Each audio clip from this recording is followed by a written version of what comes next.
You do not risk your lives for something of no tactical or strategic importance. People are strategic, sucker. Why, who said that? I demand to know who said that. I did.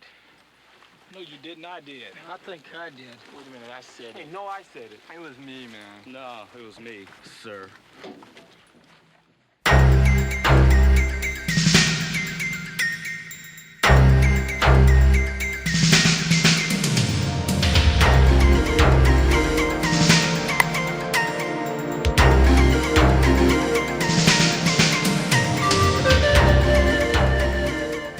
So we are talking about episode 3 of Tour of Duty's first season, this episode called Dislocations. This one is directed by Aaron Lipstack. Now, I have to say this episode, for me, pushes the believability and the kind of plausibility a little bit too much. The plot here focuses around the squad having to relocate a village from one area to another, and basically having to kind of like walk along this kind of like miles and miles, basically, so to relocate these people into a village which is more kind of supportive of the American troops, basically. And along the way, obviously, they encounter NVA and things like that, and then get some help from some unexpected allies.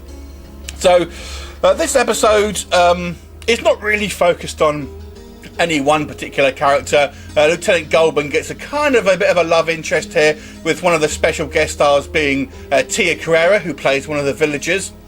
You've also got William Sadler, who plays a kind of the commanding officer as well. So a couple of kind of more major guest stars here make for a good turn. But for me, a few things happen in this episode which just kind of like bordered on a kind of a little bit silly. We have Ruiz has this kind of built this bond with this kind of like this older Vietnamese lady, and he's attacked by an NVA, and she kind of manages to fight him off when she's clearly very, very old, and we're told she's kind of exhausted.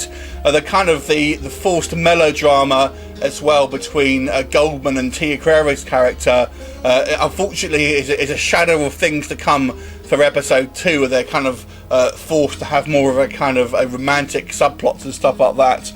Interestingly enough, the guy who plays Lieutenant Goldman, Stephen Caffery, actually got together with Tia Carrere in real life for a short time because of this episode.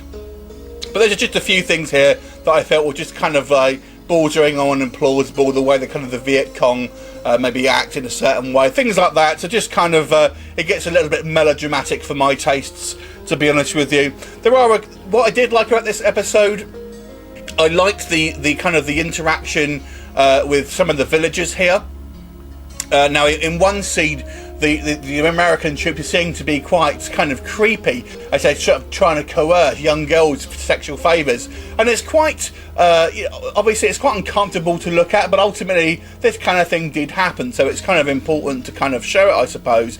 But nevertheless, it makes you feel a little uncomfortable. But at the same time, I like the relationship that, for example, Ruiz has with this older lady, as you almost feel like he's kind of looking at her almost like a mother figure, which I kind of quite liked. And it's quite sad, ultimately what happens in that one. And I think the guy who plays Ruiz, whose name is escaping me now, Ramon Franco, does quite a good job of really selling it when ultimately tragedy unfortunately happens. So there's quite a good battle scene in this one as well. I would say when they go to the first kind of hamlet, I get quite like the battle scene there was quite good, and we see Purcell starting to come up as a kind of a pretty much an ace troop. But overall, I felt this was not necessarily a bad episode, but somewhat middling. So I'm going to give this one a 6 out of 10. Have you seen it? What did you think of it? Leave me a comment, and I will look forward to seeing you next time. Bye for now.